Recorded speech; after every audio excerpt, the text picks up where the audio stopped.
Indian పాలిటీలో రాజ్యాంగ సవరణ చట్టాలు అనేటువంటిది కీలకమైన చాప్టరు. ప్రతి ఎగ్జామ్లో ఈ సవరణ చట్టాల గురించి మనకు 2-3 క్వశ్చన్స్ వస్తూ ఉంటాయి. ఫస్ట్ క్వశ్చన్, జవహర్లాల్ నెహ్రూ ప్రభుత్వం పార్లమెంటు ద్వారా 1వ రాజ్యాంగ సవరణ చట్టాన్ని ఎప్పుడు చేసింది? ఆప్షన్ 2, 1951లో చేసింది. ఈ మొదటి రాజ్యాంగ సవరణ చట్టం లేదా 1వ రాజ్యాంగ సవరణ చట్టం ద్వారా 9వ షెడ్యూల్ని చేర్చింది. భూ సంస్కరణలకు ఒక స్థిరమైనటువంటి రూపునిచ్చింది. అంతేకాకుండా ప్రకరణ 15 ఉంటుంది కదా, దానికి క్లాజ్ 4ని చేర్చి సామాజికంగా, విద్యాపరంగా వెనుకబడిన తరగతుల అభివృద్ధి కొరకు కొన్ని కొత్త అధికారులను రూపొందించడం జరిగింది. ఇది 1951లో జవహర్లాల్ నెహ్రూ ప్రభుత్వం మొదటి రాజ్యాంగ సవరణ చట్టం గురించి. సెకండ్ క్వశ్చన్, 1వ రాజ్యాంగ సవరణ చట్టం ద్వారా రాజ్యాంగంలో చేసిన మార్పులను గుర్తించండి. 1వ రాజ్యాంగ సవరణ చట్టం ద్వారా రాజ్యాంగంలో చేసిన మార్పులను గుర్తించండి. స్టేట్మెంట్ ఏ, కొత్తగా ఆర్టికల్స్ 31A, 31Bలను చేర్చడం జరిగింది. 31A ఏం తెలుపుతుంది? ప్రభుత్వం ఆస్తిని స్వాధీనం చేసుకున్నప్పుడు వర్తించే కొన్ని మినహాయింపుల గురించి తెలుపుతుంది. 31B దేని గురించి తెలుపుతుంది అంటే కొన్ని చట్టాల వర్తింపుకు మినహాయింపుల గురించి తెలుపుతుంది. కొన్ని చట్టాల మినహాయింపుల గురించి. నెక్స్ట్ స్టేట్మెంట్ బి, 9వ షెడ్యూల్ చేర్చడం అంటున్నాడు. 9వ షెడ్యూల్ దేని గురించి తెలుపుతుంది? భూ సంస్కరణల గురించి తెలుపుతుంది. ఆప్షన్ సి స్టేట్మెంట్ ఏమంటున్నారంటే 9వ షెడ్యూల్పై న్యాయస్థానాలకు న్యాయ సమీక్షాధికారం లేకుండా చేశారు. ఇది సి స్టేట్మెంటు. డి స్టేట్మెంట్ ఏంటంటే ఆర్టికల్ 15, 19, 85, 87, 174, 341, 342, 373, 376 ఆర్టికల్స్ను సవరించారు అని చెప్పడం జరిగింది. సో ఇవన్నీ కూడా కరెక్ట్ స్టేట్మెంట్లే. ఆర్టికల్ 15 దేని గురించి తెలుపుతుంది? లింగపరమైనటువంటి వివక్షత లేకుండా, లింగ, జాతి, కుల, మత, అదేవిధంగా పుట్టుక ప్రాతిపదికన వివక్ష లేకుండా చూడడం గురించి ఆర్టికల్ 15 తెలుపుతుంది. ఆర్టికల్ 19 అయితే 6 రకాలైన భావ ప్రకటన స్వేచ్ఛల గురించి తెలుపుతుంది. ఆర్టికల్ 85 అయితే పార్లమెంటు సమావేశాలు వాయిదా వేయుట లేదా రద్దు చేయడం గురించి తెలుపుతుంది. ఆర్టికల్ 85.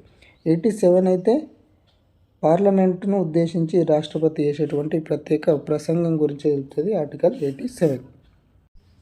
ఆర్టికల్ 174 ఏం తెలుపుతుంది? శాసనసభ సమావేశాల వాయిదా వేయుట, రద్దు చేయటం గురించి తెలుపుతుంది. ఆర్టికల్ 341 షెడ్యూల్డ్ కులాల గురించి తెలుపుతుంది, ఎస్సీల గురించి. ఆర్టికల్ 342 ఏం తెలుపుతుంది? షెడ్యూల్డ్ తెగల గురించి తెలుపుతుంది, ఎస్టీల గురించి. నెక్స్ట్ 373 పీడీలో అంటే ప్రివెంటివ్ డిటెన్షన్లో ఉన్న వ్యక్తులకు సంబంధించి రాష్ట్రపతి అధికారాల గురించి తెలుపుతుంది. 376 ఏం తెలుపుతుంది? హైకోర్టు న్యాయమూర్తులకు సంబంధించిన నిబంధనల గురించి తెలుపుతుంది. ఈ ఆర్టికల్ అన్నింటినీ సవరించడం జరిగింది. ఇవన్నీ కూడా 1వ రాజ్యాంగ సవరణ చట్టం గురించి. కొత్తగా ఆర్టికల్స్ 31 క్లాస్ ఏ, 31Bలను చేర్చడం, 9వ షెడ్యూల్ని చేర్చడం, 9వ షెడ్యూల్కు న్యాయస్థానాలకు జ్యుడిషియల్ రివ్యూ లేకుండా చేయడము, అదేవిధంగా ఇవన్నీ ఆర్టికల్ని సవరించడం టోటల్గా 1వ రాజ్యాంగ సవరణ చట్టం గురించే 1951లో చేశారు. నెక్స్ట్ క్వశ్చన్ నెంబర్ 3, 1వ రాజ్యాంగ సవరణ చట్టానికి సంబంధించి కింది వాటిలో సరైంది ఏది? స్టేట్మెంట్ ఏ, ఈ సవరణ చట్టం 1951 జూన్ 18 నుంచి అమల్లోకి వచ్చింది. స్టేట్మెంట్ బి, 15వ ఆర్టికల్కు 4వ క్లాజును చేర్చి సామాజికంగా, విద్యాపరంగా వెనుకబడిన వర్గాలకు ప్రత్యేక రక్షణలు కల్పించారు. స్టేట్మెంట్ సి, స్వేచ్ఛ హక్కు, సమానత్వపు హక్కు, ఆస్తి హక్కులపై ప్రజా ప్రయోజనాల రీత్యా పరిమితులు విధించడానికి ప్రభుత్వానికి అధికారం లభించింది. స్టేట్మెంట్ డి, రాష్ట్రాల శాసనసభ్యుల సంఖ్యను పెంచుతూ నిర్ణయం తీసుకున్నారు. సో దీనికి సంబంధించి థర్డ్ క్వశ్చన్ స్టేట్మెంట్ ఆప్షన్ 2 అనేటువంటిది కరెక్ట్. ఏబిసి స్టేట్మెంట్లు కరెక్టే. ఇది స్టేట్మెంట్ డి అనేటువంటి తప్పు. ఏ కరెక్టే, బి కరెక్టే, అదేవిధంగా సి కరెక్టే. సో 3వ క్వశ్చన్ సెకండ్ ఆప్షన్ 2 అనేటువంటిది కరెక్ట్ ఆన్సర్ అవుతుంది. 1951 జూన్ 18 నుంచి ఈ చట్టం అమల్లోకి రావడం జరిగింది. 15 క్లాస్ 4 దేని తెలుపుతుంది? సామాజికంగా, విద్యాపరంగా వెనుకబడిన వర్గాలకు ప్రత్యేక రక్షణల గురించి తెలుపుతుంది.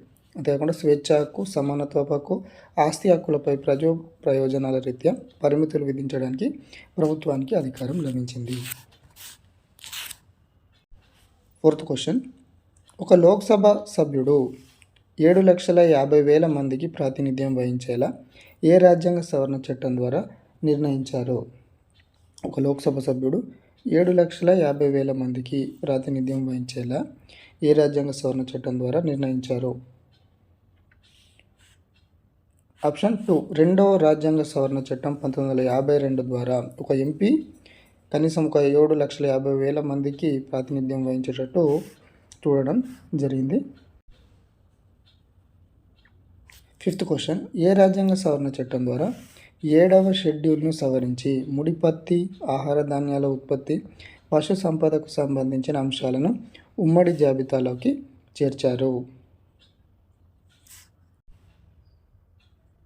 1, 3వ రాజ్యాంగ సవరణ చట్టం 1954 ద్వారా.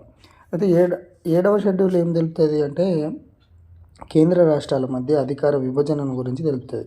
సో 3వ రాజ్యాంగ సవరణ చట్టం ద్వారా ఈ షెడ్యూల్ని సవరించేసి 7వ షెడ్యూల్ని సవరించి ముడి పత్తి, ఆహార ధాన్యాల ఉత్పత్తి, పశు సంపద ఇవన్నిటికి సంబంధించిన అంశాలను ఉమ్మడి జాబితాలోకి మార్చడం జరిగింది. ఈ సవరణ చట్టం 3వ రాజ్యాంగ సవరణ చట్టం. సవరించిన షెడ్యూల్ ఏంది? 7వ షెడ్యూల్. ప్రజా ప్రయోజనార్థం ప్రభుత్వం ప్రైవేటు ఆస్తులను స్వాధీనం చేసుకుంటే వాటికి ఇచ్చే నష్టపరిహార అంశాలను న్యాయస్థానంలో సవాలు చేయరాదని ఏ రాజ్యాంగ సవరణ చట్టంలో పేర్కొన్నారు? ఆప్షన్ 3, 4వ రాజ్యాంగ సవరణ చట్టం 1955.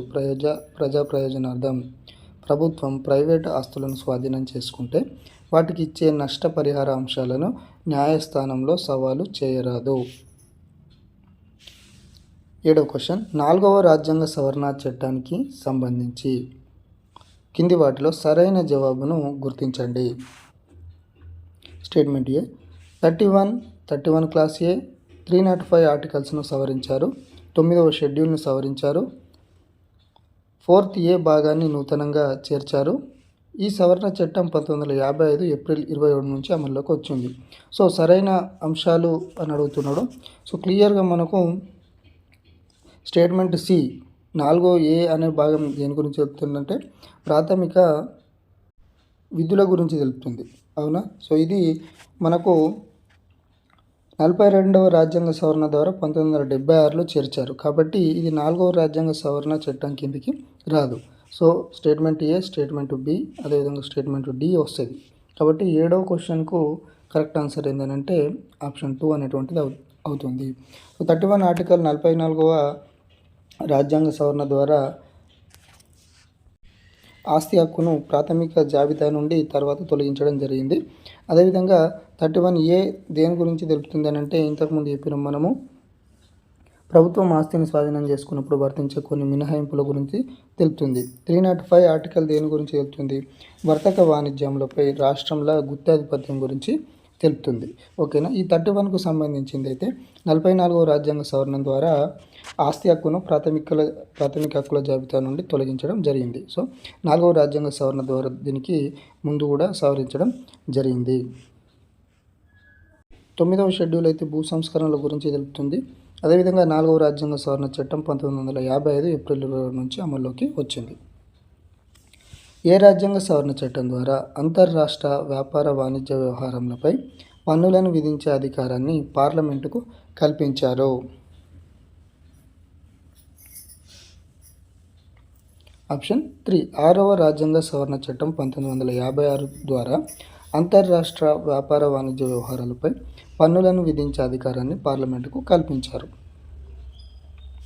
7వ రాజ్యాంగ సవరణ చట్టం 1956 ద్వారా మన దేశంలో ఏర్పాటు చేసిన రాష్ట్రాలు, కేంద్రపాలిత ప్రాంతాల సంఖ్యను గుర్తించండి. 1, 14 రాష్ట్రాలను 6 కేంద్రపాలిత ప్రాంతాలను ఏర్పాటు చేయడం జరిగింది 7వ రాజ్యాంగ సవరణ చట్టం 1956 ద్వారా. సో 14 రాష్ట్రాలు ఆంధ్రప్రదేశ్, అస్సాం, బీహార్, బాంబే, జమ్మూ కాశ్మీర్, కేరళ, మధ్యప్రదేశ్, మద్రాస్, మైసూర్, ఒరిస్సా, పశ్చిమ బెంగాల్, రాజస్థాన్, యూపీ, వెస్ట్ బెంగాల్. వీటిని ఏర్పాటు చేయడం జరిగింది. సో కేంద్రపాలిత ప్రాంతాలుగా అండమాన్ నికోబార్, ఢిల్లీ, హిమాచల్ ప్రదేశ్ కూడా ఉండే అప్పుడు. అదేవిధంగా లక్షద్వీపులు, మినికాయ్ మరియు అమైన్ దీవులు, మణిపూర్ మరియు త్రిపుర ఇవన్నీ కూడా మనకు కేంద్రపాలిత ప్రాంతాలుగా ఉండే. సో 7వ రాజ్యాంగ సవరణ చట్టం 1956 ద్వారా మన దేశంలో ఏర్పాటైన రాష్ట్రాలు ఏంటంటే 14, కేంద్రపాలిత ప్రాంతాలు ఏంటంటే 6. 7వ రాజ్యాంగ సవరణ చట్టం 1956కు సంబంధించి కింది వాటిలో సరైన జవాబును గుర్తించండి.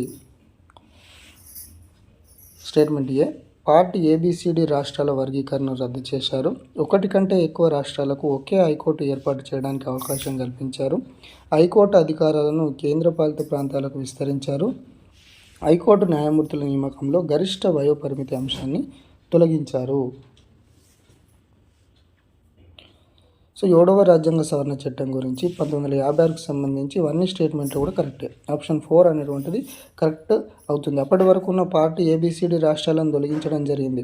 14 రాష్ట్రాలు, 6 కేంద్రపాలిత ప్రాంతాలు ఏర్పాటు చేశారు. 1 కంటే ఎక్కువ రాష్ట్రాలకు ఒకే హైకోర్టు ఏర్పాటు చేయడానికి అవకాశం కల్పించడం జరిగింది. హైకోర్టు అధికారులను కేంద్రపాలిత ప్రాంతాలకు విస్తరించారు.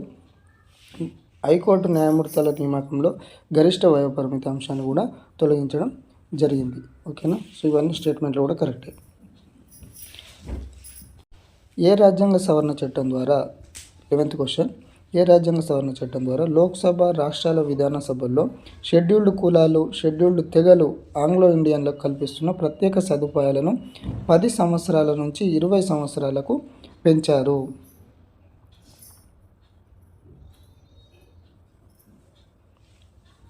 ఆప్షన్ 3 8వ రాజ్యాంగ సవరణ చట్టం. 8వ రాజ్యాంగ సవరణ చట్టం